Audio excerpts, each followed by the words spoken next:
라디오 하이틴즈 지성입니다. 에타비 뉴스 생기 인사이트로 함께합니다. 안녕하세요. 에타비 뉴스의 진행자 정예지입니다.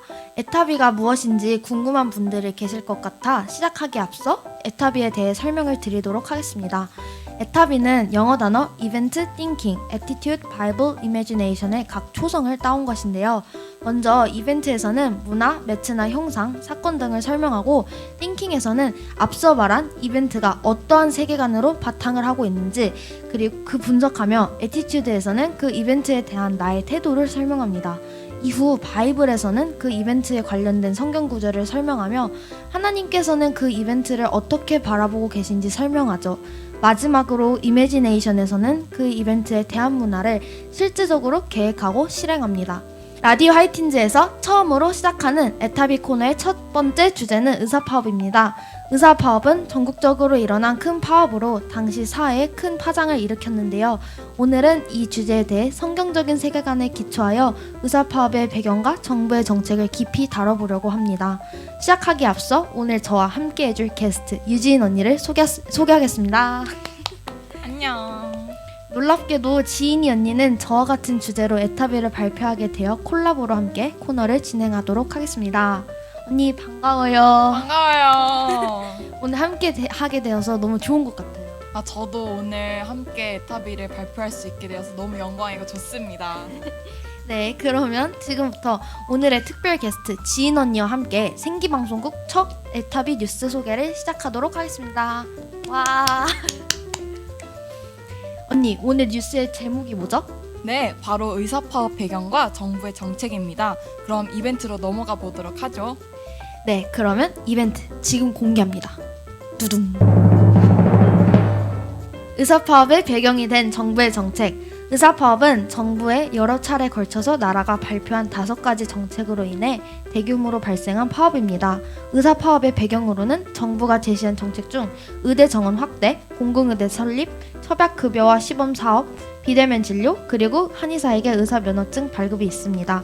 각각 정책에 대해 더 자세히 알아보도록 하겠습니다. 네, 첫 번째 정책 의대 정원 확대입니다. 의대 정원 확대는 16년 동안 묶여있던 의대 정원을 10년 안에 3,458명으로 늘리겠다는 정책입니다. 의대 정원 확대는 현재 의사 수가 부족하다는 이유로 제한이 되었고 수많은 전공의들과 의대생들이 파업을 하였습니다. 의대생의 증원이면 의사 수가 전보다 훨씬 늘어나겠는데요? 맞아요. 여러 의견이 대립하는 대표적인 의사파업의 주요 원인이라고 볼 수 있습니다. 자, 그러면 두 번째 정책, 공공의대 설립인데요. 공공의대 설립은 코로나 사태와 같은 공공의 건강 증진을 위한 의료 서비스가 필요한 때를 대비하여서 지방 의료원과 같은 공공병원에 의무적으로 일정 기간 동안 근무할 수 있는 것을 약속하고 입학할 수 있는 의대입니다.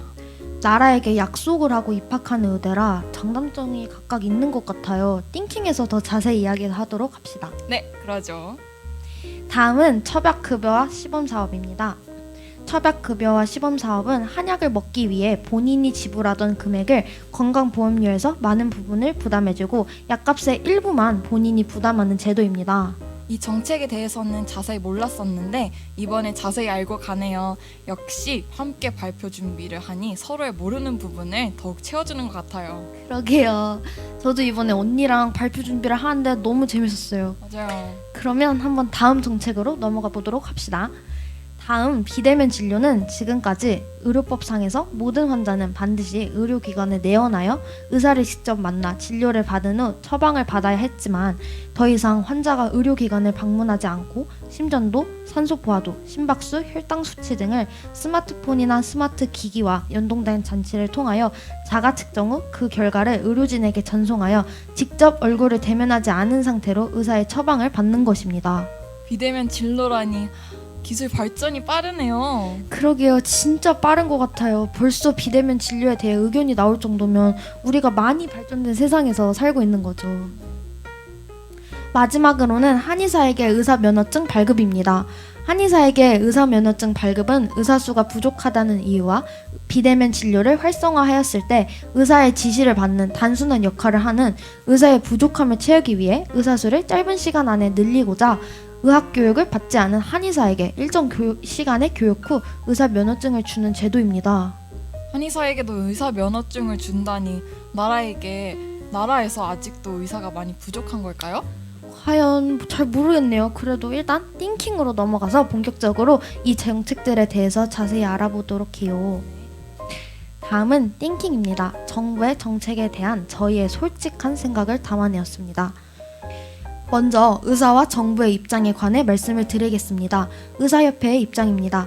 정부에서 내놓은 대책이 사회 유지를 위해 필수적인 분야에 걸맞는 지원과 대우를 하기보다 그저 일회용 건전지로 잠시 활용하기 위한 미봉책에 불과하다라는 입장을 제시하고 있습니다.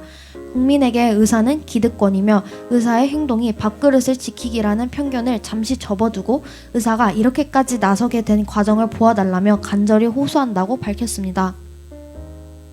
다음은 정부의 입장입니다. 5월 6일 더불어민주당이 의사수 확대 문제 공론화에 나서면서 이 정책에 대한 의견을 내놓기 시작했습니다. 또 코로나19 사태를 겪으며 의료 인력 확충의 필요성이 다시 느껴져서 정책을 발표하게 되었고요. 정부는 현재 취약 지역이나 필수 의료 과목에서 의사들을 구하지 못하고 있어 이를 공공의료를 통해 채워주는 것이 급선무라고 주장합니다. 의협회와 정부의 입장이 모두 팽팽한데요. 자세히 알아볼까요? 첫 번째 띵킹 대상은 의대 정원 확대입니다. 저희는 의대 정원 확대가 정부의 일방적인 정책이라고 생각했습니다. 그리고 그렇게 생각합니다. 실제로는 의사가 모자르지 않다고 보여지며 지금 현재 의사 과정에 있는 의사가 활동을 시작할 때 인구수는 많이 줄어 있을 것으로 예측이 되고 있습니다. OECD 통계를 놓고 의사의 수가 모자르다고 하지만 자세히 보면 수도권으로 의사가 몰린 현상일 뿐이며 의사 밀도는 세계에서 세 번째로 높습니다. 두 번째로는 공공의대 설립입니다. 공공의대 설립은 현재 문제를 해결하는 방안이 아닌 오히려 문제를 더 악화시키는 정책입니다. 공공의대를 설립하여 의사 수가 늘어난다 하여도 의무적으로 일하는 기간이 끝나면 다 수도권으로 가서 다른 과로 개업을 할 것입니다. 이 현상은 의사 수가 부족하다는 의견을 해결하는 것이 아닌 의사가 남아도는 현상의 악순환을 불러일으킬 것입니다. 또 코로나 사태와 같은 일은 항상 있는 것이 아닙니다. 현재 지방의원들에게는 환자가 거의 없으며 인건비로 인해 적자를 내고 있는 상황이라고 합니다. 적자가 난다니 이러한 상황에는 의사를 늘리는 것이 대책이 아닌 것이 확실하게 보이네요. 맞아요. 미래를 위해서라면 과연 무엇이 맞는 선택일까요? 세 번째로는 철벽급여와 시범사업입니다. 우선 한약의 약효가 증명이 되지 않았고 안정성이 확인이 되지 않은 약제에 대해 준세금에 해당하는 국민건강보험에 자금을 투입하는 것은 한정된 재원을 낭비하는 것입니다. 한약을 구매하는 본인 부담금이 줄어들면 환자들은 그 약을 더 오래 먹을 것이고 재정은 더 빨리 고갈이 될 것입니다. 네, 이제 거의 마지막을 향해 달려가네요. 비대면 진료입니다. 비대면 진료는 의사와 환자가 서로 얼굴을 맞대고 진료하여 처방을 내는 것이 원칙을 깨는 것입니다. 그렇게 하는 원칙을 깨는 것입니다. 대면 진료를 통하여 환자의 정확한 상태를 파악할 수 없게 되고 이로 인해 잘못된 처방이나 치료가 발생하여도 의사와 병원에서 책임을 져야 합니다. 처벽급여와 시범사업과 비대면 진료 기술이 발전해서 가능한 것이지만 과연 좋은 것인지 고민이 됩니다. 벌써 마지막이네요. 바로 한의사에게 의사 면허증 발급하는 것인데요. 의사 역할을 수행하기 위해서는 긴 시간의 공부 과정이 필요하지만 6개월에서 1년 사이의 교육을 통하여 면허증을 준다는 것은 국민의 건강을 위협하는 정책입니다. 한의사에게도 의사 면허증을 준다고요? 이건 생각하지 못했던 부분이네요. 그러게요. 저도 이 정책에 대해 처음 듣고 나서 깜짝 놀랐어요. 약 11년간의 의사 준비 과정을 1년으로 단축한다는 사실이 정말 불안하게 다가오는 것 같아요. 저도요. 아무튼 여기까지 띵킹이었습니다. 다음은 애티튜드입니다. 첫 번째로 정부에서 추진하는 일은 나라를 편가르며 분열을 시키고 있습니다. 이는 하나님께서 원하시는 기뻐하시는 정치가 아닙니다. 지금 일어나는 일들에 대한 하나님의 뜻에 순종했어야 합니다. 둘째로 공산주의 사상이 숨어 있습니다. 나라에서 공산주의 정책을 실행할 때 의사 집단과 교회를 먼저 무너뜨렸는데 현재 우리나라에서 일어나는 것들과 비슷하죠. 공산주의라니 우리에게 정책을 현재 일어나는 일들을 구별할 수 있는 눈이 정말 필요한 것 같아요. 그러게요. 시대를 구별할 수 있도록 주님의 분별력이 무엇보다 필요한 시기인 것 같아요. 다 함께 기도해요. 네, 세 번째로는 정부가 이를 통해 얻고자 하는 것이 있는 것 같습니다. 굳이 코로나 시기에 의사들이 정신없을 때를 틈타 정책을 막 실행하는 것이 이상합니다. 또한 의대를 정원하고 공공의대를 설립하여 나라의 의대를 나라의 재산으로 소유하기를 원하는 마음이 있는 것을 알 수 있습니다. 하긴 의대가 들어온다면 그 주위 상권이 살아나기 때문에 많은 분들이 이 정책을 좋아하실 거라고 생각이 들었죠. 그쵸. 다음은 성경이, 즉 하나님께서 의사파업을 어떻게 바라보고 계신지 이야기하는 바이블입니다. 제가 준비한 구절입니다. 출애굽기 15장 26절 이르시되 너희가 너희 하나님 나 여호와의 말을 들어 순종하고 내가 보기에 의를 행하며 내 계명에 귀를 기울이며 내 모든 규례를 지키면 내가 애굽 사람에게 내린 모든 질병 중 하나도 너에게 내리지 아니하리니 나는 너희를 치료하는 여호와임이라. 지금까지 의학은 질병에 대해 치료제를 개발하면서 하나님이 주시고 허락하신 지혜를 사용하여 발전해왔습니다. 그런데 지금 대한민국에서 일어나고 있는 의료 자원의 배분과 의사의 배치, 병원의 설립, 또 의료 재원의 배분, 건강보험 재정은 인간이 생각하는 제도와 발전시킨 기기들을 이용하여 모든 것을 통제할 수 있다는 교만함입니다. 질병마저도 인간의 계획과 지식으로 완전히 통제할 수 있다는 교만함인 것이죠. 또 유다서 1장 18절에서 19절 이 사람들은 분열을 일으키는 자며 육에 속한 자며 성령이 없는 자니라. 이런 정책을 시행함에 있어 사랑과 온유와 절제와 같은 성령님의 일하심이 아닌 나라에게 분열과 다툼을 일으키는 정책입니다. 분열과 다툼은 성령의 열매가 아니죠. 우리나라도 성령의 열매를 맺는 정치를 하길 기도합니다. 정말 기도합니다. 네. 지인 언니는 무슨 말씀을 골랐나요? 네. 저는 이사야 26장 5절 높은 데 거주하는 자를 낮추시며 쏟은 성을 헐어 땅에 엎으시되 진토에 미치게 하셨도다를 골랐습니다. 이 말씀은 정부의 이기심으로 자기의 이익을 취하려 했던 것을 하나님께서는 아시고 높은 곳에 있던 그들을 낮추실 것이고 그들의 죄악된 모습들을 하나님께서 다 들키게 하실 것이라는 마음에서 골랐습니다. 또 다음으로는 욥기 4장 7절인데요. 생각하여 보라 죄 없이 망한 자가 누구인가 정직한 자의 끊어짐이 어디 있는가. 의사 파업 때 무조건 의사의 잘못인 줄 생각했던 저였는데 정부의 계획 안에 공산화 사상이 숨어 있는지 전혀 몰랐습니다. 정부가 은밀하고 안 보이게 국민들을 속였다고 느꼈죠. 그들의 정직하지 못함을 하나님께서는 언젠간 심판하실 것입니다. 또 마지막으로는 고린도전서 10장 4절인데요. 누구든지 자기의 유익을 구하지 말고 남의 유익을 구하라. 정부는 자신들의 명예와 권력을 위하여 약한 자들을 이용하여 이익을 가져갔지만 우리는 우리의 것보다 옆에 있는 나의 이웃의 유익에 더 기뻐하고 그것을 행하며 주신 하나님께 함께 감사할 수 있어야 되겠다고 생각합니다. 와우, 3개씩이나 준비하셨군요.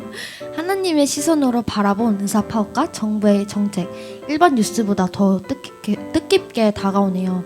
언니가 고른 말씀처럼 정부도 속임 대신에 정직한 정치를 하고 국민을 위한 정부가 되었으면 좋겠어요. 아멘. 또 우리도 우리 곁에 있는 이웃의 유익에 기뻐하고 하나님께 감사하는 삶을 살기를 기도하는 마음입니다. 진행하다 보니 기도할 제목이 정말 많아지는 것 같아요. 나중에 한번 기도 제목만 정리해봐야겠어요. 좋습니다. 자, 이제 점점 끝을 향해 달려가고 있는데요. 마지막으로 의사파업에 대해 우리가 제시한 이매지네이션입니다. 제가 준비한 이매지네이션입니다. 저는 생기라디오 하이틴즈의 도움을 받아 세상의 일들을 청소년의 눈높이로 쉽게 이해하게 하여 분별하여 볼 수 있도록 채널을 만드는 것입니다. 지금 찍는 영상처럼 말이죠. 당근 유튜브에 영상 업로드하면 주위에 널리 공유할 것입니다.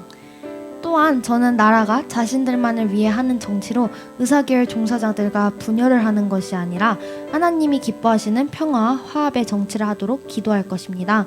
또 제가 커서 의사의 길을 걷게 될 때 내 배를 채우려는 의사가 되지 않고 국민들을 생각하면서 정부가 옳지 않은 정책을 낼 때에 그에 반대할 수 있는 높은 자리에 가 바르게 대한민국의 의학계열 정치를 이끌어 나갈 것입니다. 엄청 자세한 이미지네이션이네요. 응원하고 기도하겠습니다. 감사합니다. 생각하지 못했습니다. 그러면 우리 모두 기도하는 삶을 살길 원하는 마음으로 생기 방송국 첫 라디오 하이틴즈 코너를 마치도록 하겠습니다.